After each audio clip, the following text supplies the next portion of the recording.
사랑하는 성도 여러분, 오늘 저희는 지난주에 이어서 계시록 4장을 계속해서 살펴보고 있습니다.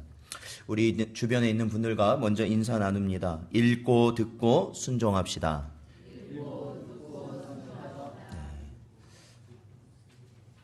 저희가 지난주에 나누었던 계시록 4장 1절에서 6절까지의 말씀을 통해서 바라봐야 되고 지켜야 되는 부분은 바로 요한이 성령의 감동하심을 따라 사람의 눈으로 볼 수 없는 바로 천상의 세계를 바라볼 수 있었다라는 것입니다.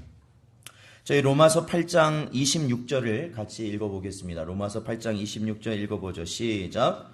이와 같이 성령도 우리의 연약함을 도우시나니 우리는 마땅히 기도할 바를 알지 못하나 오직 성령이 말할 수 없는 탄식으로 우리를 위하여 친히 간구하시느니라. 아멘. 사랑하는 성도 여러분, 우리가 온전한 예배를 드릴 수 없고 우리가 오늘날 온전한 기도, 그 기도의 자리에 나갈 수 없고 주님 앞에 드려지지 못하는 우리의 삶이라는 것은 결국에는 성령이 내 안에서 인도하시는, 기도하게 하시는 그 의미를 저희들이 알지 못하기 때문에 그렇습니다.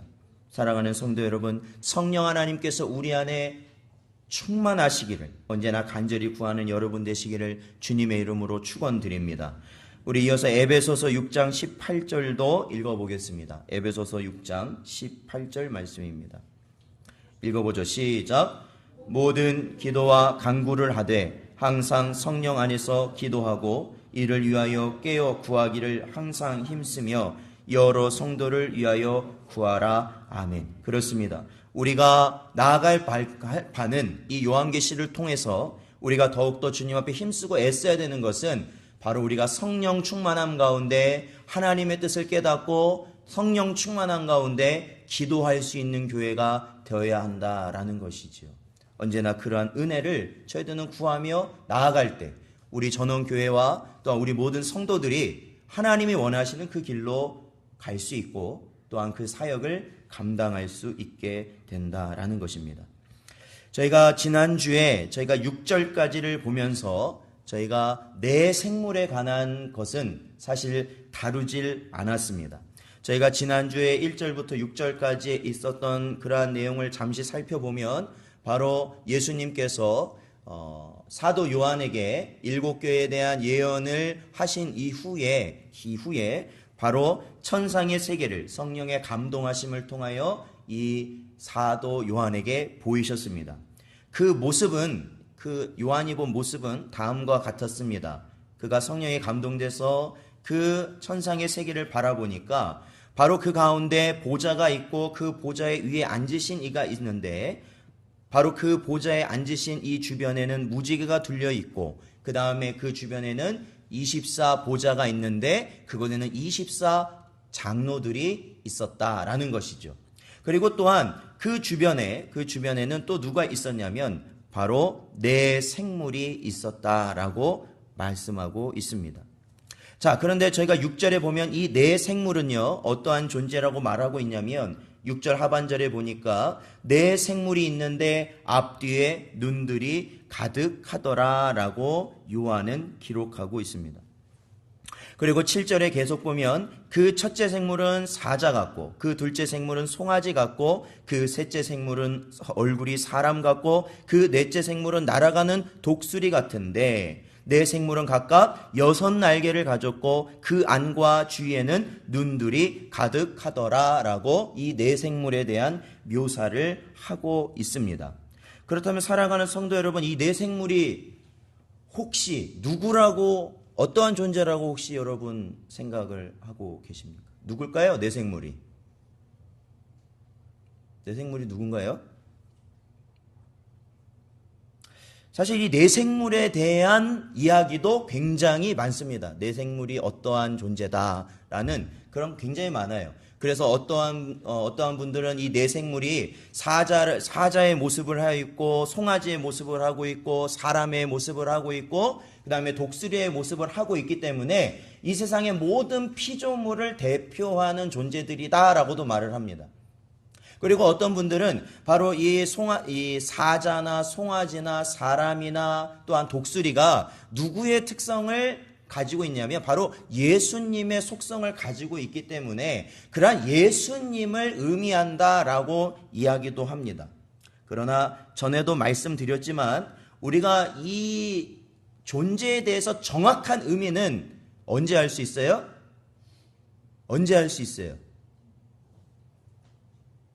주님 앞에 가면 알 수 있죠. 확실히 그때 가면 알 수 있죠. 그때 가면 확실해지는 거예요. 확실해지는 거예요. 자, 그렇기 때문에 우리가 여기서 초점을 맞춰야 되는 것은 이 존재들이 누구냐에 대한 정확한 의미를 저희들이 밝히는 것보다는 오늘도 말씀드리지만 우리가 오늘 말씀을 통해서 하나님께서 이 시대말에 있는 교회에게 무엇을 순종해야 되는지를 그 메시지를 주시는 것을 밝히는 것이 더욱 우리에게 유익하다라는 겁니다. 그러나 이 구약 성경에 보면은 사실 이 네 생물에 대해서 아무런 언급이 없는 것이 아니라 사실은 사도 요한이 바라봤던 이 환상의 모습을 구약에 있던 선지자들도 바라보았던 적이 있었습니다. 그리고 그것을 성경에 기록해 놓았죠. 특히 그 중에 한 사람이 에스겔입니다. 에스겔이 바로 하나님의 환상을 보게 되었을 때 그가 무엇을 보았냐면, 자, 저희 에스겔서 1장 10절을 같이 한번 읽어보겠습니다. 에스겔서 1장 10절 말씀 읽어보죠. 시작. 그 얼굴들의 모양은 넷의 앞은 사람의 얼굴이요, 넷의 오른쪽은 사자의 얼굴이요, 넷의 왼쪽은 소의 얼굴이요, 넷의 뒤는 독수리의 얼굴이니. 아멘. 그렇습니다. 그리고 이 존재는요, 에스겔서 1장 19절에 보면 그들에게는 바퀴가 있고 그 둘레에는 또한 눈들이 가득하였다라고 말하고 있습니다. 그리고 에스겔서 1장 22절에 보면은 그 네 생물 머리 위에, 그 생물 머리 위엔 수정과 같은 궁창이 펼쳐져 있었으며 1장 26절에는 거기에 보좌가 있는데 인자와 같은 형상을 한, 사람의 형상을 한 분이 그곳에 앉아 있었다라고 에스겔은 그렇게 묘사하고 있습니다. 분명 이것은 수백 년 전입니다. 이 사도 요한이 이 환상을 기록하기에 수백 년 전에 기록한 내용이에요. 수백 년 전에. 구약의 선지자니까요. 그런데 이 선지자의 기록된 그 모습이 분명 표현한 그 모습은 다르지만 우리는 방금 읽었던 그 부분을 통해서 사도 요한이 보았던 네 생물과 같은 존재일 것이다 라는 개연성을 가질 수 있습니다. 우리가 또 한 군데를 바라볼 수 있는데 그것은 바로 이사야 선지자 역시 바로 이러한 장면을 보게 됩니다. 이사야 6장에 보면 나오는데 저희 이사야서 6장 2절을 저희들 살펴보겠습니다. 이사야서 6장 2절 말씀 읽어보죠. 시작. 스랍들이 모시고 섰는데 각기 6 날개가 있어 그 둘로는 자기의 얼굴을 가리었고 그 둘로는 자기의 발을 가리었고 그 둘로는 날며라고 표현되어 있습니다. 이사야서 6장 같은 경우에는 처음 이사야 선지자가 하나님으로부터 부르심을 받고 소명을 받는 그 장면입니다. 그래서 이 스랍 중에 하나가 숯불을 가져다 그 입술에 대어서 그 부정함을 깨끗게 하였다라는 저희가 잘 아는 그 사건이 그 6장에서 나오는데 여기에 보면요, 스랍이라는 존재가 나오고 이 스랍은 날개가 있어요. 날개가 몇 개가 있다고 말해요? 6 날개가 있다는 겁니다. 그래서 그 6 날개가 뒤에 붙어 있는데 그 둘은 얼굴을 가리고 가운데 둘은 하늘을 날고 마지막 그 둘은 발을 가리었다라고 말합니다. 바로 우리가 이 스랍이라고 말하는 이 존재, 6 날개를 가진 이 존재를 보통 우리는 누구라고 말하냐면 천사라고 말합니다. 천사. 이 천사라는 것은, 이 천사라는 존재는 바로 하나님, 성삼위 하나님의 옆에서 언제나 하나님의 그 일을 심부름하는 존재, 그 영적인 존재입니다. 영적인 존재. 우리가 하나님께서 지으신 영적인 존재가 있어요. 첫 번째, 우리가 알고 있는 존재죠. 하나님이 지으신 영적 존재 누굽니까? 바로 사람이죠. 사람이 영적인 존재입니다. 영과 육으로 되어 있어요. 영적인 존재예요. 그런데 그 육이 없이 영으로만 지은 존재가 있는데 그가 누구냐면 바로 천사라는 겁니다. 천사. 이 천사는 바로 하나님의 수종을 드는 바로 그러한 존재들이 천사입니다. 여기서 그래서 이사야서에서 보면 바로 여기 나오는 바로 이 스랍이 나오는데, 이 스랍이 천사적 존재로 나오는데, 이 스랍이 6날개를 가졌잖아요. 자, 우리가 아까 에스겔서에 보면은 에스겔서에 나오는 네 생물이 나오잖아요. 그 네 생물 역시 날개가 몇 개입니까? 6개예요. 그 네 생물 역시 날개가 6개입니다. 그러므로 우리가 이 요한계시록에 나온 이 네 생물의 존재를 우리가 유추할 수 있는, 성경의 말씀을 가지고 이해할 수 있는 것은 바로 이사야서에는 서랍으로 표현되어 있고, 그 다음에 에스겔서에서는 그 에스겔이 바라보았던 그 네 생물과 바퀴가 있고, 여러 가지 조금은 표현은 다르지만 바로 하나님의 곁에서, 하나님의 보좌 곁에서 하나님을 수종하는 천사적 존재들이다라고 우리는 이해할 수 있는 것입니다. 자, 그렇다면 우리는 이제 이 네 생물에 대한 그러한 모습, 그러한 정체를 저희들이 살펴보았습니다. 그렇다면은 오늘 본문에서, 바로 이 4장의 본문에서 우리에게 아주 중요하게 이야기하고 있는 것을 저희는 이제 살펴봐야 됩니다. 그것은 바로 이 보좌 주변으로 24장로들과 그리고 이 영적인 존재인 네 생물이 둘러 있는데 바로 이들이 그곳에서 무엇을 하고 있었는가라는 것이 바로 이 본문에서 저희들이 중요하게 봐야 되는 것이죠. 그것이 가장 중요한 것입니다. 자, 그렇다면은 이들은 무엇을 하고 있었는가 살펴보자면, 먼저는 저희가 이사야서에 있었던 그 스랍은 도대체 거기에서 무엇을 하고 있었는지를 한번 살펴보도록 하겠습니다. 저희 이사야서 6장 3절을 읽어보겠습니다. 아까 저희가 봤던 스랍이 나오는 부분인데 6장 3절, 자 읽어보죠. 시작. 서로 불러 이르되 거룩하다 거룩하다 거룩하다 만군의 여호와여 그의 영광이 온 땅에 충만하도다 하더라. 아멘. 그렇습니다. 이 스랍들이 모여서 그곳에서 하나님 보좌 앞에서 그들이 하였던 것이 무엇이냐면 바로 하나님께 거룩하다 거룩하다 거룩하다 만군의 여호와여 그의 영광이 온 땅에 충만하도다라고 찬양과 경배를 올려드린 것입니다. 자, 그렇다면 오늘 요한계시록의 본문에도 한번 봐야겠죠. 저희 요한계시록 4장 8절을 보겠습니다. 요한계시록 4장 8절 말씀 읽어보죠. 시작.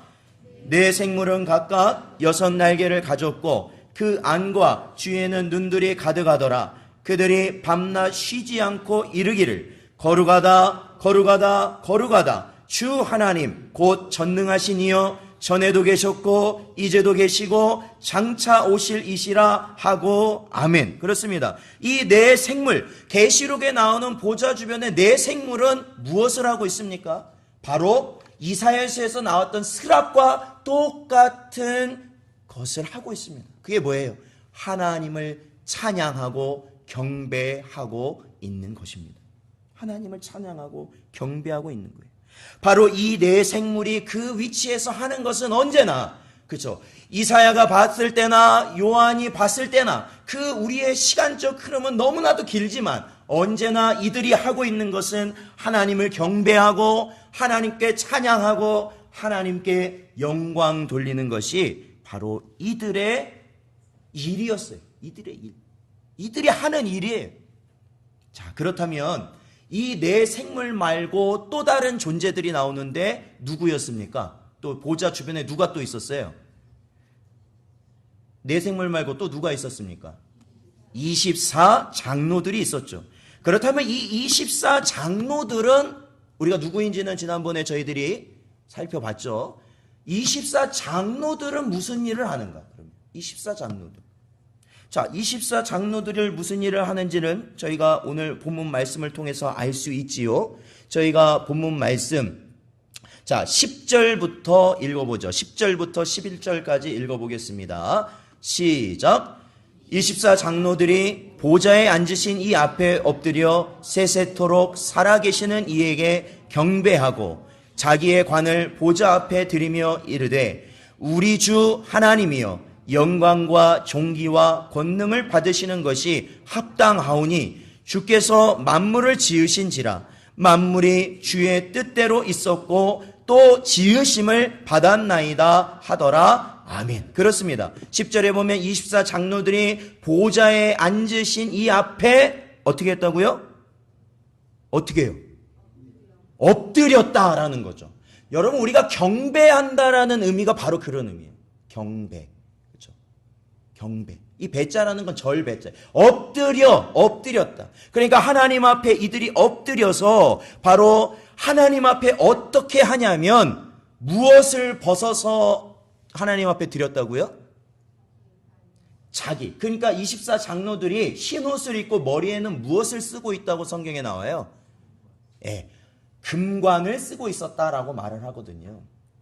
이 금관이라는 것은, 이 머리에 쓴 관이라는 것은 여러 의미가 될 수 있지만 우리에게 있어서, 그러니까 24 장로들에게 있어서 가장 귀한 것, 가장 귀한 명예, 가장 귀한 것, 그 가장 귀한 것을 누구에게 돌린다는 거예요? 하나님께 돌린다는 거예요. 가장 귀한 것, 가장 귀한 것. 여러분, 이 24 장로들이요, 하나님 앞에 경배하였다. 이 경배라는 건 하나님께 엎드리며 하나님을 찬양하는 것. 이 경배하였다라는 그 말과 함께 자신에게 있어서 가장 귀한 것을 어떻게 했다고요? 하나님께 바쳤다라는 겁니다. 하나님께 바쳤다.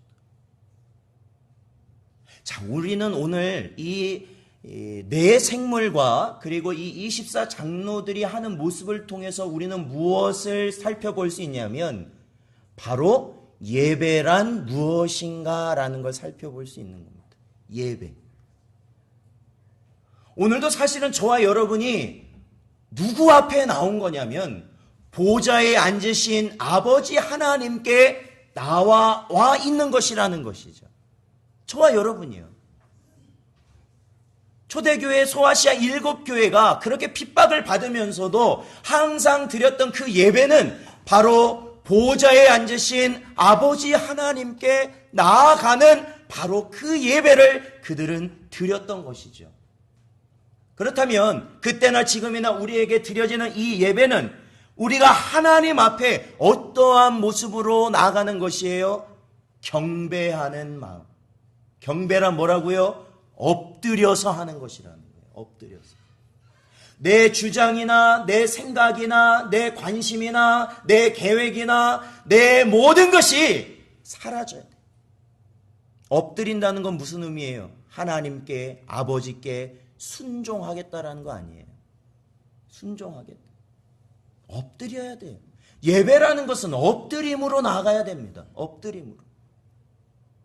그리고 또 예배라는 건 무엇이에요? 바로 우리에게 있어서 가장 귀한 것으로 하나님께 영광 돌릴 수 있는 것이 예배라는 거예요. 가장 귀한 것. 가장 귀한 것. 우리에게 있어서 가장 귀한 것을 드리는 것이 예배라는 겁니다.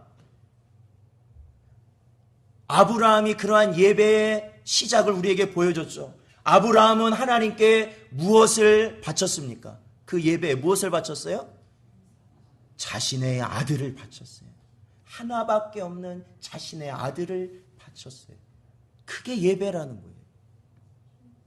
여러분, 왜 오늘날 우리가 하나님께 드리는 예배가 거추장스럽고 이유가 없고 사실은 별로 우리에게 아무런 쓸모없다라는 그러한 생각을 가진 사람이 있을까요? 그것은 그 예배를 통해 하나님께 자신의 가장 귀한 것을 바치려고 하지 않기 때문에 그렇습니다.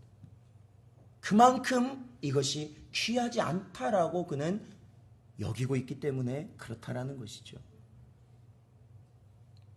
자, 11절을 저희들이 보았죠. 바로 이 24 장로들이 엎드려 경배하며 자신의 가장 귀한 관을 하나님 앞에 드리며 바로 이렇게 고백합니다. 우리 주 하나님이여 영광과 존귀와 권능을 받으시는 것이 합당하오니 주께서 만물을 지으신지라 만물이 주의 뜻대로 있었고 또 지으심을 받았나이다 라고 고백하고 있습니다.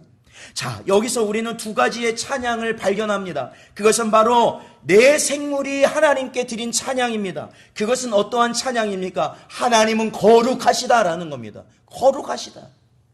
거룩하시다. 그리고 두 번째로 11절에서 24장로들을 통해서 하나님이 받으시는 찬양은 무엇입니까? 바로 하나님이 이 세상의 모든 것을 지으셨다라는 거죠. 지으셨다. 어떻게 지으셨어요? 자신의 뜻대로 지으셨다라는 것이에요. 그러므로 저와 여러분이 오늘 이 4장의 말씀을 통해서 우리는 무엇을 생각하게 됩니까? 우리가 오늘날 드리는 예배라는 것이 무엇인지를 생각해야 되는 거예요. 예배라는 것이. 교회에서 예배를 빼버리면 아무 이유가 없습니다. 여러분의 삶에서 예배를 빼버리고 나면 이제는 더 이상 여러분이 성도라고 말할 수 없습니다. 예배를 귀하게 여기지 못하고 예배의 의미를 알지 못한다면, 예배의 대상이 누구지 못하고 예배할 때 우리의 마음이 어떠해야 되는지를 알지 못한다면 여러분은 더 이상 하나님께 예배할 수 없는 존재가 되어버리는 것이죠. 그래서 오늘 이 4장의 말씀, 저희들이 본 말씀들은 진짜 여러 가지 내용들이 너무나도 많습니다. 뭐 내 생물이 누구냐, 내 생물에 있는 눈들은 무엇이냐. 여러분, 그것이 우리의 구원을 이루는 것이 아니에요. 정작 중요한 것은 그러한 존재들이 하나님을 어떻게 섬기고 있느냐를 보라는 겁니다. 보라는 거예요. 소아시아 7교회 하나님 믿기 쉬웠어요? 어려웠어요? 어려웠어요. 우리보다는 쉬웠을까요? 어려웠을까요? 지금의 내 상황보다는 어려웠을까요? 쉬웠을까요? 어려웠죠. 너무 어려웠죠. 너무 어려웠어요. 그런데 예수께서 그 어렵게 신앙생활을 하는 자들에게 무엇을 보여주세요? 하늘의 예배를 보여주시는 거예요. 왜? 우리에게는 예배밖에 없거든. 예배. 예배 드리는 자가 이 세상을 이기는 자거든요. 예배 드리는 자가 하나님을 기뻐하시게 하는 자거든요. 예배 드리는 자가 이 땅이 알지 못하는 지혜와 지식을 아는 자가 되거든요. 예배 드리는 자가 복을 누리는 자가 되거든요. 그래서 이 고난을 견디라는 것이죠. 끝까지 견디라. 너희가 고통받고 있는 이 순간에도 천상에서는 어제나 오늘이나 내일이나 언제나 이 예배가 드려지고 있다. 그러니 견뎌라. 견뎌라. 바로 그것을 우리에게 말씀해 주고 있는 것입니다. 그것이 우리에게는 가장 중요한 것이 되어버리는 것이죠. 자, 우리 요한복음 4장 23절을 읽어보겠습니다. 요한복음 4장 23절 읽어보죠. 시작.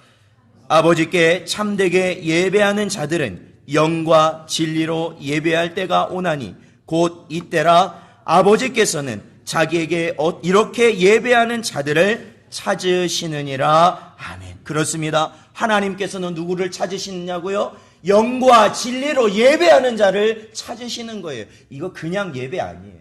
영과 진리로 예배하는 자. 그렇죠? 사도 요한이 성령의 충만함으로 인하여 천상의 예배를 경험하였던 것처럼 저와 여러분이 하나님의 영으로 말미암아 이 시간에 성령의 감동함 가운데 들어가야만 우리가 이 예배가 하나님의 임재와 하나님이 주시는 복과 은혜를 느끼고 누리는 그러한 예배가 된다라는 것이죠. 그런 예배가 된다라는 거예요. 사랑하는 성도 여러분, 우리나라 속담 중엔 이런 말이 있죠. 입에 쓴 약이 어디에 좋다고요? 몸에 좋다는 겁니다. 그것은 단순히 진짜로 병에 걸려서 약을 먹는 그러한 말도 어느 정도는 해당이 되겠지만 진짜 중요한 거는 내게 주어진 그 비판, 나에게 뭔가 잘못됐다고 누군가 하는 그 지적을 받아들이기 힘들어도 그거를 받아들이게 되면 나중에는 나에게 더 유익하다라는 의미죠. 그런데 이것을 우리가 영적으로 바라보면 어떤 의미일까요? 그것은 바로 우리는 죄로 말미암아 하나님의 말씀을 들으려고 해도 들을 수 없고 들어도 그거를 지키지 않으려는 게 바로 우리의 본능이라는 거예요. 본능이에요. 하나님의 말씀을 듣잖아요. 써요. 아주 듣기도 싫고 아주 보기도 싫어요. 보기도 싫어요. 그러나 그 말씀, 우리에게 주어지는 그 말씀이 우리가 믿음을 가지고, 우리가 그 믿음을 통한 의지를 가지고 그 말씀을 내가 들으려 하고 먹으려 해서 그 말씀을 내가 삼키면 그것이 바로 우리의 영이 살아난 길이 된다라는 것이죠. 우리의 영을 살릴 유일한 명약이 바로 예배라는 거예요. 예배라는 거예요. 그러니까 아주 오기 싫고, 아주 가기 싫고, 아주 힘들고, 보기도 싫고, 듣기도 싫은 상황이 오더라도 여러분, 믿음으로 하나님의 예배를 지키십시오. 그러셔야 돼요. 그래야 내 영이 사는 거예요. 내 영이 사는 거예요. 사랑하는 성도 여러분, 언제나 모이기에 힘쓰시고, 언제나 주님 바라보기에 힘쓰시고, 언제나 예배를 패하지 않는 모이기에 힘쓰는 여러분 되시기를 주님의 이름으로 축원드립니다. 기도하겠습니다.